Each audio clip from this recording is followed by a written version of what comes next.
Nombreuses personnes se sont déjà demandé comment faire pour dessiner, comment trouver la bonne voie pour dessiner. Eh bien, vous êtes sur la bonne vidéo parce que je vais vous montrer un petit peu comment dessiner et comment améliorer sa ligne. Eh bien, tout d'abord, nous allons commencer avec un petit exercice, comment améliorer sa ligne.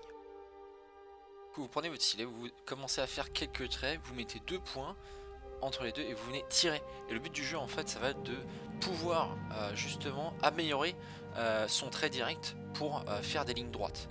Donc petit exercice très simple d'échauffement qu'on va venir faire à chaque fois avant de dessiner, qui est très bien. Donc vous allez voir comment l'avancée et puis le progrès que vous allez pouvoir faire en quelques semaines. Alors le truc qui est bien avec cet exercice, c'est qu'on me l'a appris quand j'étais à l'école. Ça vous permet vraiment de progresser rapidement et d'avoir une ligne qui est vraiment straight, qui est vraiment droite et qui a de la dynamique. C'est ce qui est très intéressant dans les dessins. Alors le deuxième exercice qu'on va faire maintenant, ça va être l'exercice des ronds. Donc le but du jeu, c'est de faire des ellipses correctes, rondes, et de permettre au poignet en fait, parce que ça se joue beaucoup avec le poignet, de pouvoir justement garder quelque chose de concis et de propre dans les ellipses. Alors encore une fois, c'est un exercice qui est à faire tous les jours ou même à chaque fois que vous dessinez pour justement vous échauffer le poignet, la main, voilà. Donc du coup, la chose qui est intéressante là-dedans, c'est que suite à cet exercice-là, alors après c'est un truc perso, vous pouvez faire des globes oculaires. C'est très intéressant à faire aussi, à faire avec une référence bien sûr. Vous prenez une référence pour ceux qui débutent. C'est très intéressant parce que ça nous permet de comprendre un petit peu comment est foutu le globe oculaire et de pouvoir mettre les paupières par la suite pour voir un peu comment l'œil peut se fermer et s'ouvrir. Voilà. Alors n'hésitez pas à varier au niveau des expressions, de la position de l'œil pour voir comment ça réagit. Euh, Surtout prendre beaucoup de références pour ce qui est de la pupille. Parce qu'au fur et à mesure vous allez en dessiner plus, vous allez dessiner ce genre de choses, plus vous allez comprendre comment c'est et vous allez faire ça de tête. Et c'est un exercice qui est vraiment cool à faire parce que ça va vous permettre aussi de pouvoir gérer la pression de la ligne que vous allez avoir quand vous dessinez en général des formes primitives. Après, ce qui est un peu embarrassant quand on débute aussi, c'est qu'on peut très vite aussi dériver sur un sketch, sur quelque chose qui nous tient à cœur et totalement l'exercice. Alors pensez à lâcher prise aussi par rapport à vos sketchs, ce que vous faites, parce que c'est voilà, c'est du dessin, c'est quelque chose de primaire. Pour avancer, il faut savoir aussi lâcher prise de ce que vous venez de faire. Alors la deuxième partie de cette vidéo, c'est comprendre l'anatomie de la tête. Alors comprendre l'anatomie de la tête, ce n'est pas très simple, je vous l'avoue. Alors tout est forme primitive. Il faut savoir que la tête, ce n'est pas juste une sphère, ça peut être un cube cumulé avec un autre cube. La tête est séparée en plusieurs parties. Et ça va nous permettre donc justement de comprendre les proportions qui vont être à ne pas négliger au fur et à mesure. Donc la partie où vous allez scinder la tête en deux, que vous pouvez constater directement à l'écran, qui va venir scinder au niveau des yeux, des oreilles et de la bouche. Et donc vous pouvez scinder aussi au niveau de l'arête du nez pour comprendre un peu plus comment ça se passe. Alors après il y a des exercices que je peux vous conseiller. Vous avez sur internet justement des images qui vont vous expliquer un petit peu tout ça, et en fait le but de l'exo pour comprendre l'anatomie de la tête en fait c'est de dessiner en forme primitive au fur et à mesure différentes têtes sous plusieurs positions pour justement emmagasiner les formes du crâne. Alors encore une fois, n'hésitez pas à aller prendre des références, parce que c'est vrai que je sais que quand on est débutant, la plupart du temps, la question qu'on se pose, on se dit oui mais si je prends des références, je triche, je ne sais pas réellement dessiner. Bah, évitez cette pensée là, c'est exactement ce qu'il ne faut pas en fait. Parce que prendre des références, c'est quelque chose qui est vraiment très important quand on débute, et même moi encore j'en prends. Alors je me considère pas comme un professionnel, je me considère juste comme quelqu'un qui se débrouille, mais si vous avez la possibilité de prendre des références, n'hésitez surtout pas à aller prendre des références. Il y a plein d'illustrateurs, plein de personnes qui prennent des références justement pour embellir leur illustration ou leur dessin, parce que les bases sont correctes et ils évoluent sur quelque chose qui a des structures vraiment solides. C'est comme un bâtiment, quand les structures sont solides, bah, quand on construit au fur et à mesure, bah, ça reste solide. Alors il y a des choses aussi qu'il faut savoir, il y a des très bons livres que je peux vous conseiller comme Morpho, qui n'est pas forcément que pour la tête mais qui est pour la myologie en général. Du corps entier et qui est très intéressant pour comprendre un peu comment marchent les muscles et la construction dans un corps. Il y a aussi Hogarth qui est pas mal, qui est un très vieux livre de myologie et de compréhension des basiques du corps humain. Vous allez avoir aussi le bouquin de Andrew Loomis qui est très pratique et très simple pour ceux qui débutent.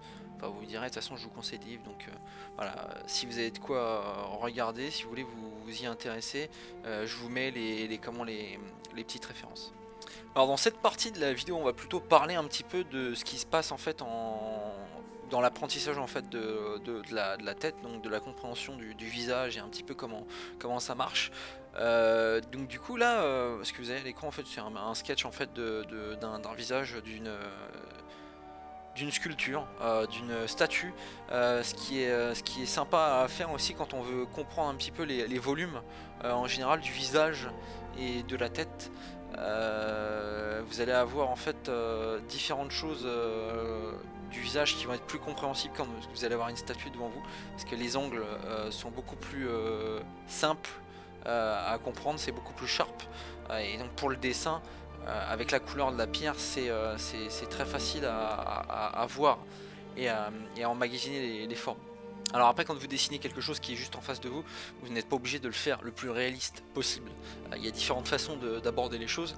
Il y a la façon, donc du coup, réaliste, si vous voulez vraiment pousser le détail au maximum. Mais il y a une autre partie plus intéressante qui est ce qui est un peu la stylisation. Donc en gros, c'est styliser en fait l'objet que vous avez devant vous. Donc c'est pas forcément le dessiner comme il est, c'est vraiment de comprendre et de le caricaturer en fait, de forcer certaines lignes du contour de l'objet en fait, et ce qui va donner un peu plus d'émotion dans votre objet et qui va donner beaucoup plus comment dire, de force dans la vision de l'objet. Après, une autre manière de progresser rapidement sur la compréhension de la tête, ou en général dans le dessin, ce qui peut être intéressant à faire, c'est dessiner avec la confiance, sans avoir d'a priori sur ce que vous allez faire, de vous dire oui, non, je dessine comme de la merde, c'est pas bien, je devrais même pas dessiner. Non, ça c'est totalement à bannir de votre... de votre tête en fait. C'est quelque chose, c'est un apprentissage. Le dessin, c'est vraiment un long apprentissage. Vous ne serez jamais un professionnel sans avoir dessiné je ne sais pas combien d'heures. Après, bien sûr, il y a des gens qui comprennent plus ou moins vite, ça chacun est différent en fonction des formes, en fonction de votre manière de percevoir les choses, mais surtout voilà, la meilleure manière de progresser, c'est de dessiner et surtout de bien regarder ce qui vous entoure. C'est très important de regarder ce qui se passe en fait dans l'environnement, de ce que vous regardez, ce que vous avez autour de vous, dans votre pièce, même quand vous sortez dehors, c'est de regarder les choses comme elles sont, les voir sous un angle différent et de bien regarder en fait les formes en fait de cet objet et de prendre en compte toutes les lignes directrices qu'elles ont. Alors à première vue, quand j'en parle comme ça, c'est vrai que ça fait très difficile à comprendre, mais voilà, en sortant à l'extérieur, vous comprendrez. Le tout pour bien dessiner donc une tête, donc les étapes par lesquelles on va passer, c'est tout d'abord dessiner en forme primitive. La seconde partie, après les formes primitives, ça va être de comprendre les placements sur le visage. Donc le front, les yeux, le nez, la bouche et le menton. Donc structurer correctement le visage pour après par la suite mettre les orbites avec les muscles. Donc ça vous aurez, on le verra plus tard sur une autre vidéo pour les muscles. Et après par la suite correctement placer la peau par dessus. Donc ça c'est vraiment des étapes primaires pour le visage. Vous n'êtes pas obligé de faire ça pour tous les visages que vous allez faire. C'est vraiment pour savoir où placer telle ou telle partie sur votre visage. Alors là pour ce que vous voyez à l'écran en fait c'est des petits sketchs que je fais régulièrement quand j'ai le temps de sketcher un petit peu. Donc pour la construction d'un dessin, bon moi je construis comme ça en fait parce que bon, bah, j'ai une approche qui est différente du coup. Mais voilà, n'hésitez surtout pas à vous aider en tout cas avec, ne serait-ce que tirer des traits pour la perspective, savoir un petit peu comment se place certaines parties du visage, parce que c'est vrai qu'il y a des fois quand on commence son dessin, même avec une reproduction, même avec un modèle, il y a des fois, il y a des débutants qui ont tendance à mettre un œil plus haut que l'autre ou baisser le nez, avoir une bouche qui est trop grosse ou le menton qui est trop long. Ça fait des problèmes qui arrivent très souvent en termes de construction de visage ou en termes de construction dans le dessin tout court. Mais c'est des problèmes par lesquels vous allez passer et qui vont vous permettre justement de voir, bon, vous allez vous dire, voilà, j'ai fait une erreur à cet endroit-là, il faut que je vois comment y procéder, comment refaire la chose pour pouvoir m'améliorer. Alors après, je vais parler de mon expérience personnelle sur le dessin, voilà, pour les gens qui débutent. Ça fait longtemps que je pratique le dessin, ça fait un bail, ça doit faire au moins depuis que j'ai l'âge de 4 ans. Mais le problème c'est que je n'ai jamais eu quelque chose de structuré, je pratiquais le dessin comme ça, par-ci par-là, c'était jamais très... mon niveau n'augmentait pas en fait, et le fait que mon niveau ait augmenté en fait c'était surtout à partir du moment où j'ai commencé à rentrer dans une école et à avoir quelque chose de vraiment cadré en fait. Quand on est cadré sur quelque chose et qu'on a des objectifs, c'est là que le niveau il commence à venir. Vraiment quand on a un objectif et on a une target, donc une cible à atteindre. Donc sur un rendu, sur ne serait-ce que même un collègue qui vous épate au niveau des dessins, et vous dites oh là là putain c'est génial, il dessine vachement bien, j'aimerais bien dessiner comme lui, et que en fait voilà la volonté d'y arriver généralement paye. Mais bon voilà, le dessin c'est très long, ça marche aussi dans la 3D, ça marche aussi dans l'illustration, ça marche dans tout, même dans tout le reste dans la vie. Donc si vous avez la volonté et que vous voulez persévérer dans ce milieu là, vous y arriverez, il n'y a aucun souci. Si la volonté y est et la persévérance y est, il n'y a pas de problème. Alors donc du coup voilà, maintenant je voudrais vous parler directement pour vous poser la question. C'est ma toute première vidéo, du coup j'essaie de structurer aussi mes vidéos pour que ce soit le mieux possible, pour que vous puissiez mieux comprendre, parce que voilà, je fais ces vidéos là parce que j'ai eu un passage de ma vie qui était assez difficile, où j'ai dû me débrouiller tout seul, et bon, je sais qu'en tant qu'artiste il y a des fois on n'est pas loin de la dépression.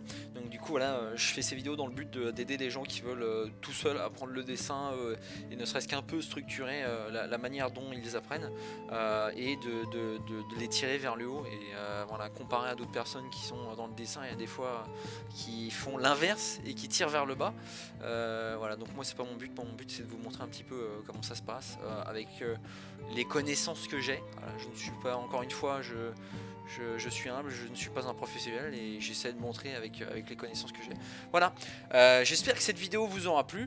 On est aussi sur Twitch en direct quelques fois pour expliquer un peu aussi comment ça se passe, parce que je fais aussi de la 3D. Donc si toutefois vous êtes intéressé par tout ça, ben, je vous invite grandement à vous abonner et à nous rejoindre sur Twitch. Voilà, merci à vous, et puis bonne journée et bon courage. Ciao.